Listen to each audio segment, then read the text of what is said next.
A gente tá preso no trânsito por causa da greve do metrô. É metrô ou é trem? É CPTM, trem.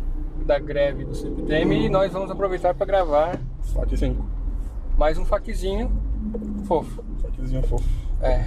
A gente tem duas perguntas fofas. Posso ler as perguntas? Manda bala, truta, mano. A primeira pergunta é meio grande, mas é legal. Estive em um relacionamento por muito tempo, no qual éramos muito íntimos. De repente, este relacionamento acabou. E me pego ainda prendendo ela por pensamento, pois ainda tenho contato com a família dela e eles me cobram muito de retomar o relacionamento, pois ela se encontra em uma situação ruim, de acordo com a família dela, diferente de quando estávamos juntos. A escolha foi dela. Ela optou por seguir o rumo dela. Eu devo intervir da forma como a família dela quer, ou devo respeitar o livre-arbítrio da escolha dela? Como eu deveria agir? E também, sempre que penso nela, algum evento acontece, como encontrar ela na rua, por exemplo. Qual a razão disso? Sou eu quem prende ela com os meus pensamentos, ou é ela quem me prende, quem pensa em mim a ponto de me prender tanto? Bacana. Caraca, isso é praticamente sentando no divã. Sentando no divã? É deitando no divã? Manja não. Sei lá, vai que o divã é um negão, né? Isso aí abriu. Bom, vamos responder isso. Primeiro ponderar que a gente vai responder isso segundo o nosso momento evolutivo intelectual e moral. Sim. Então, tudo que a gente falar aqui tem que ser bem analisado, porque ninguém tem a verdade absoluta, né? Muito menos nós aqui. Mas a gente vai tentar ser o mais lúcido possível, dentro do que a gente conseguir. A primeira parte ali que me chamou a atenção é se ele deve ou não intervir no livre-arbítrio da pessoa. A não ser que seja um pai com um filho, né? Sim. Que realmente tem uma criança ainda. Uma criança que tem um livre-arbítrio meio limitado ainda, de uma pessoa que não é nem casado, nada assim, mesmo se for casado, não dá pra fazer isso. Você tem que respeitar o livre-arbítrio da pessoa. Então, se ela optou por livre e espontânea vontade para terminar o relacionamento, não tem o que fazer. Agora, se a família dela tá falando que ela tá ruim, que ela tá mal, e tá pedindo pra você voltar, ou sei lá fazer o quê, isso é meio complicado, porque primeiro, como é que você sabe que ela realmente tá mal? Às vezes ela tá se divertindo, tá saindo de balada, sei lá, tá vivendo a vida que ela quis, né? Então, o que eu faria, né? Lógico que isso é uma coisa bem besta de se dizer, porque quem tá no sentimento, quem tá na situação é você, é o cara que fez essa pergunta. E é complicado, mas olhando de uma forma mais lúcida que a gente conseguir, você tem que respeitar o livre-arbítrio dela. Se você quer realmente ajudar ela a melhorar, ou se você está preocupado se ela está ruim ou não, a melhor coisa que você pode fazer é colocar o nome dela e colocar ideias de vibração e oração para ela, de preferência num centro espírita, para que ela encontre o caminho dela, para que ela siga o caminho dela. Porque assim, o que é o melhor para ela? O melhor para ela é ela ter a liberdade de viver as experiências dela e aprender com isso. Então ninguém pode prender alguém a isso. Se ela tá afim, Agora, se você gosta realmente dela, você tem a obrigação de deixar. Porque o que você vai fazer? Você não quer o melhor para ela? Ela precisa fazer a lição de casa dela. Precisa viver a vida dela. Ninguém pode fazer a lição de casa por ninguém. Então, aí a questão do pensamento, dessa questão de ficar pensando, são essas novelinhas que a gente acaba formulando na cabeça, né? Acho que todo mundo tem isso. Tem alguma coisa complicada no trabalho, alguma coisa com relacionamento, fica rebobinando um filmezinho de situações, ou até imaginando situações prováveis e tal. São essas monoideias que são fixas e não saem. Isso é uma coisa muito ruim, porque você não vai pra frente. É uma coisa que te deixa pra trás, te deixa patinando. O que você pode fazer nisso? Toda vez que você pensar nela, força, e é um treino. e uma educação, uma disciplina da tua mente. Mantra. Força a você pensar em coisas que vão impulsionar ela para frente. Sabe, pensamentos de carinho, ou até uma oração para ela ir seguir o caminho dela, encontrar o caminho da felicidade dela. Porque ficar nessas monoideias que ficam patinando não te leva a lugar nenhum. Você fica com uma frequência, com uma vibração muito ruim. Você pensando nela, ela vai sentir isso. Porque esse pensamento, você vai acabar sintonizando a pessoa. Provavelmente ela vai ficar pensando em você. Isso pode não ser agradável para ela, não tá te levando para frente. E não acontece nada. E você perde uma oportunidade de aceitar o que a pessoa decidiu. E tentar fazer, em cima desse respeito, impulsionar ela para frente. Então coloca um mantra de carinho, sabe, eu respeito a sua decisão, espero que você seja feliz, vá em frente. Repete isso umas 10 vezes toda vez que você pensar nela. Em um curto período de tempo você vai se livrar. Porque o que te deixa preso? São essas monoideias, acredito eu. E sem contar, ignorando a questão espiritual. A gente não sabe quem são as consciências, os espíritos que estão ao redor desse rapaz e que estão ao redor da menina. A gente não sabe. E essas conexões que a gente faz com o pensamento, eles também atuam. E fica tudo acontecendo. Então, nós somos prisioneiros de todo o pensamento que a gente tem. Ele fica em volta, ele fica na nossa psicosfera. Então, para você se livrar disso, primeira coisa, se livra dessas monoideias. Começou a pensar, faz um mantra, repete umas 10 vezes esse tipo de frase para você se libertar. Entendeu? Respeito o seu livre-arbítrio, espero que você seja muito feliz, vai com Deus. E fica martelando nessa ideia. Não pode tirar da cabeça, né, que é difícil. Não dá pra... eu não consigo, eu amo ela, vou pensar nela pra sempre e nunca aderir a esse... Não, assim, que é difícil, tipo de prática. Então, tem que, desde o começo eu tenho que ter noção de que é difícil, de que vai ser difícil, de que aderir a essa prática vai ser demorado. Não é uma coisa rápida, não é instantânea. Você não vai pensar hoje, beleza, eu quero o bem dela, então agora eu vou parar de pensar nela, e quando eu pensar nela, vou pensar coisas fofas e acabou. É difícil. É difícil. É mais pelo que ele falou, tive um relacionamento por muito tempo, então muito tempo com muita intimidade, é difícil você parar de pensar na pessoa muito rápido. Assim. Então, é um caminho. Aí o que a gente tem que sempre olhar é o quanto você quer isso. Sim. Porque se a sua vontade estiver só da boca para fora, isso nunca vai parar. E você vai prender tanto a família dela, como ela, como você, e nada vai pra frente. Aquela questão, a gente pode não conseguir, isso é natural, isso já acontece sempre, mas a gente tem a obrigação de tentar. Tudo bem que a gente pode não conseguir nem começar a tentar, mas aí, assim, a gente vai sempre ser vítima de nós mesmos. A gente tem que tentar. E você vai fracassar a primeira vez, segunda, mas vai tentando, uma hora sai.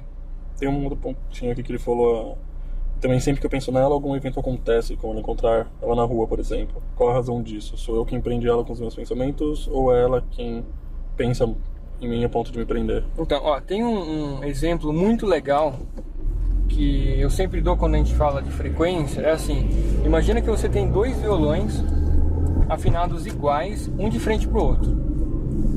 Aí você toca uma corda assim, pum. Se você reparar, a outra corda que tem a mesma afinação vai começar a vibrar. Isso é ressonância, é frequência. Por ela estar com a mesma afinação, ou seja, por ela estar com uma estrutura semelhante de tensão ali, ela vai reverberar com a outra. É o que está acontecendo. Como ele está com essa monoideia, pensando, isso vai influenciar. Se você ficar pensando muito numa pessoa, pode ligar para ela que ela vai estar pensando em você. É uma questão de telepatia, de frequência. Você sintonizou com a pessoa e aí esses encontros provavelmente são causa disso. Agora não pense que existe não pense que existe uma conjuntura do universo para que vocês fiquem juntos. Não, é uma questão física. Frequência. Você está manipulando a frequência não a seu favor, de uma forma indireta, e acontece isso. Bacana. Então, o melhor, assim, essa é uma situação que inevitavelmente é uma oportunidade para você aceitar aceitar que alguém não te quer, que alguém optou por outra coisa. Isso fere muito orgulho, toma muito cuidado com o orgulho. Aceitar o livre-arbítrio da pessoa e principalmente uma oportunidade para, em vez de ter raiva, ter uma compreensão de lucidez e se você realmente quer a felicidade da pessoa, pensa positivamente para ela. E se ela tiver com alguma interferência espiritual, coloca vibração. Geralmente no centro espírita, para quem é espírita, tem uma caixinha de vibração que você coloca o nome da pessoa. Faça orações para a pessoa, de preferência no centro espírita, para que ela encontre o caminho, que se existir uma interferência, para que essa interferência, esse espírito, tenha chance de entender o que está fazendo, com algum concurso de algum espírito legal, fofinho. Por que a gente fala de fazer uma oração concentrada com uma pessoa assim no centro espírita? A não ser que você faça o evangelho no lar, esse tipo de conexão pode atrair o obsessor da pessoa, atrair para você, porque ele pode não gostar da interferência que você está fazendo. E o que acontece? Se você estiver desprotegido, não fizer o evangelho no lar, se o seu lar não tiver com uma proteção prévia, você pode sofrer interferência. Então é melhor fazer esse tipo de mentalização pedindo essa ajuda dos bons espíritos num centro espírita. Mas isso não impede que você tenha bons pensamentos para a pessoa, né? Mas o melhor mesmo é você fazer o evangelho no lar, e no evangelho você pedir ajuda para que oriente ela e para que ela encontre um caminho de paz e sei lá. Porque assim, se ela estiver perdida, como a família dela diz, ela vai precisar de ajuda, mas a tua intervenção presencial ali vai com certeza afugentar ela, se ela não está a fim de te ver, alguma coisa assim. Então vai pelos caminhos aonde a consciência dela não perceba, que é o caminho espiritual. Peça auxílio dos bons espíritos, do seu anjo da guarda, para ajudar ela. Só que para isso você só precisa se precaver, para não arranjar talvez algum problema com um possível obsessor dela. Então a gente recomenda muito o evangelho no lar, para você ter uma proteção, e aí você vai efetivamente ajudar ela. E se ajudar também, né? E se ajudar. E olha que coisa fofa. Essa é uma ajuda muito fraternal, porque é um respeito pelo ser humano, e em vez de você ficar puto da vida, você vai ajudar ela a encontrar a felicidade. Isso é gostar da pessoa, né? Agora, quando a gente gosta da pessoa, mas quer que ela fique com a gente, esse sentimento de posse, olha, isso não é amor, não tem como, isso é posse. A posse é egoísmo, não tem como fugir disso. Agora, eu não estou falando que é fácil. Não é fácil, e você vai estar sempre se confrontando aí com o que você consegue realizar disso. Mas é isso, né? Pelo menos você consegue talvez entender um pouco mais, de forma mais lúcida, como acontece, como está acontecendo. Isso vai facilitar você sair dessas monoideias. Identifique as monoideias. Perceba que a gente faz novelinhas muito mongoloides na cabeça, sobre situações com relacionamento, com qualquer coisa, vira e mexe eu me pego fazendo novelinhas ridículas assim, de situações e como é que eu vou reagir. Isso é uma mongolice toda. Assim, é um potencial muito grande da capacidade intelectual e da capacidade psíquica de movimentar a energia presa numa coisa besta. Então vamos gastar essa energia impulsionando a pessoa para frente. Se a gente tem alguma desavença, vamos movimentar para dar coragem para ela, para que ela consiga compreender o que está fazendo. Vai ser muito útil do que ficar nessa rodinha louca que só gera atrito, só esquenta, só gasta energia e não leva ninguém para frente. Mas é complicado, né? Difícil. Mas você está num relacionamento há muito tempo, eu imagino que seja difícil. Mas toda dificuldade é uma oportunidade. Sim. Isso é uma coisa... oportunidade de crescer, de evoluir. É uma oportunidade para você. Então tenta aproveitar essa oportunidade. Porque se você conseguir, você vai se tornar muito mais forte e vai sofrer menos. Bacana. E vai ajudar mais pessoas. Próximo? Acho que sim, né? Show. Se o cara continuar vivo depois dessa. Tá vivo, vai estar vivo. Certeza. Você conhece ele, né? Conheço. Ele é fofo. É fofo, é fofo. É Depois você forte. dá um abraço nele. Um abraço, né? Dá um abraço nele por mim. Beleza. Tá bom, vou deixar. Dá um abraço bem É gostoso. um cara forte. Ele é bem lúcido. Ele é bonitão? Então. É, um. Opa. Olha. Se eu não fosse casado. Aí, ó. Ele pode esquecer a menina com você. Oh, não dá, eu sou casado, mas. Vamos pra próxima. Vai. Polêmica. Polêmicos. Mamãe contrai AIDS no período da gestação. E o filho nasce com uma doença, mesmo não estando em seu plano reencarnatório. Onde está a justiça nessa situação? Isso já estava pré-determinado também? Polêmicos. Então, esse negócio de pré-determinado é um pouco complicado, né? Quando a consciência já tem um pouco mais de maturidade para participar do seu plano reencarnatório, existem pontos fixos, não são totalmente fixos, né? Mas pontos onde estão os eventos e as situações na qual ela planejou para conseguir aproveitar essa encarnação. Agora, acidentes acontecem, né? Pode ser que esse acidente tenha acontecido, mas antes disso acontecer tem muita intervenção espiritual, né? Mas se mesmo com a intervenção espiritual, que conhece, que sabe desses planejamentos acontecer, porque pode acontecer, é um acidente. Aí você fala, pô, mas ela não mereceu isso. Tudo bem, mas durante a vida dela, com certeza isso vai ser reconsiderado. Então imagina que, assim, existe justiça e a justiça ela é perfeita. Se você não acreditar numa justiça perfeita, você não acredita num Deus perfeito. Ou nem é soberano, ou nem é justo, nem é bom. Se ele for tudo isso, que nós acreditamos completamente, isso vai ser balanceado. Então imagina que a criança ela tenha uma situação de quando fizer 20 anos pegar uma doença. Dependendo, essa doença não vai mais existir, porque ela já pegou uma antes. Ou várias outras situações em que essa doença que aconteceu antes já vai ter causado uma oportunidade de aprendizado, mesmo que fuja um pouco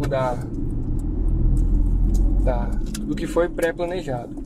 Então, assim, não existe essa questão de tudo estar traçado. Não, são pontos característicos que a espiritualidade coloca no corpo. Acidentes que a pessoa acaba atraindo por toda a questão magnética e de frequência que ela trouxe para esse mundo. Então, acidentes acontecem, né? Só que isso tudo é levado em conta. E é justo? É justo porque com certeza ela vai ser poupada de outras situações que aconteceriam. Sim. Pra dar uma equilibrada na coisa. Não vai ser... Aí tudo vai servir de lição, né? De alguma forma... Tudo serve de lição. De alguma forma ela vai pegar essa situação, tanto a mãe quanto o filho, e vai servir, Sim. talvez uma... Não sei se é certo falar isso, mas para evitar provas futuras, talvez, até... Assim, se a criança conseguir aproveitar isso, é tudo mérito dela, é tudo Sim. coisa boa que ela está plantando. E mais acelerada vai ser a evolução dela. Sim. Ascensão mais rápida.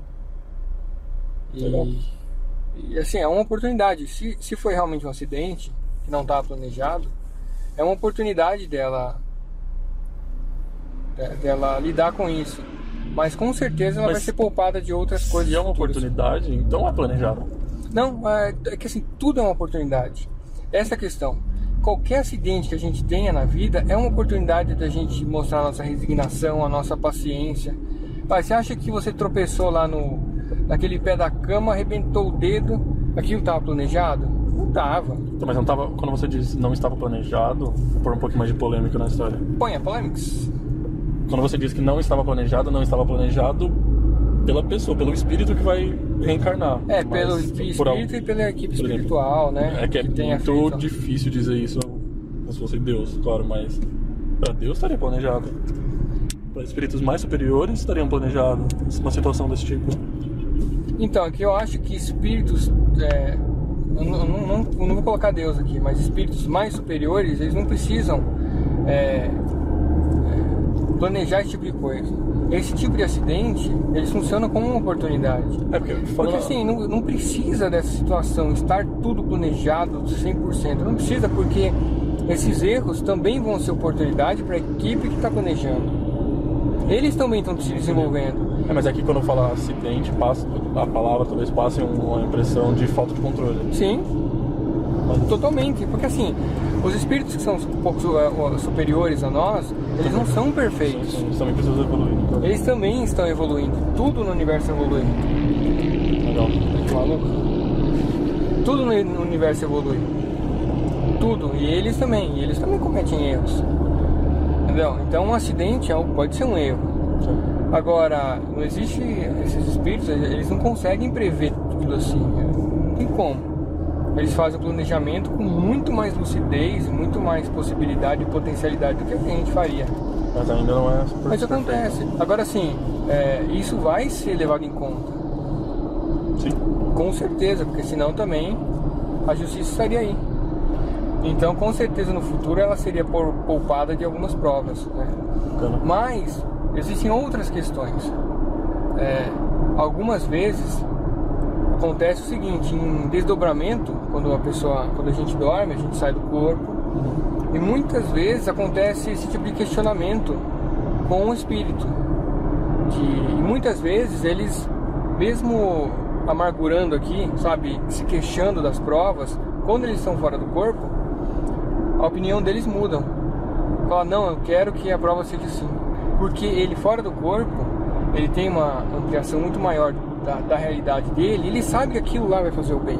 Só que na matéria, a gente tem uma contração tão grande da consciência que a gente quer se livrar. Então, muitas vezes, a opinião da pessoa, do espírito fora do corpo é diferente. Eles querem que continue essa prova, porque eles sabem que são através das provas que ocorre a evolução. Mas dentro do corpo a gente quer se livrar, porque se o cara não acredita muito não acredita muito, às vezes tem gente que acredita, mas...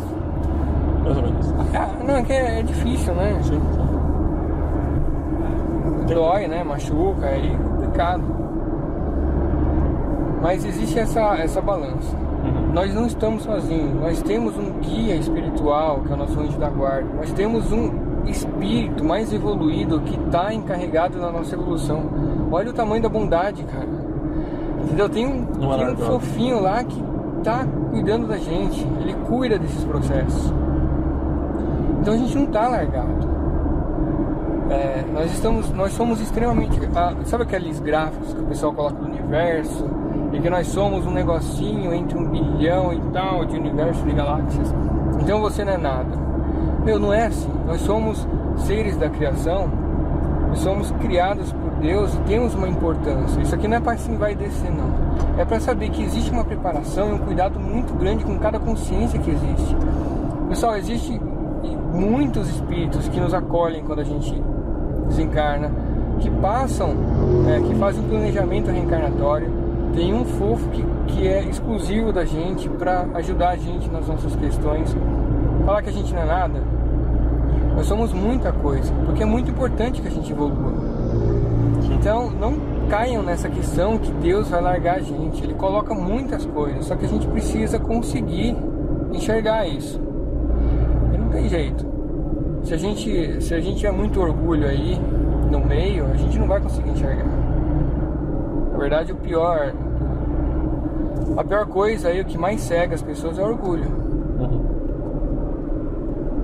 Então, não acredite nessa injustiça. Você pode olhar localizadamente ali, de uma forma bem circunscrita, achar que existe alguma injustiça, mas se você olhar no quadro inteiro, não existe. Não existe.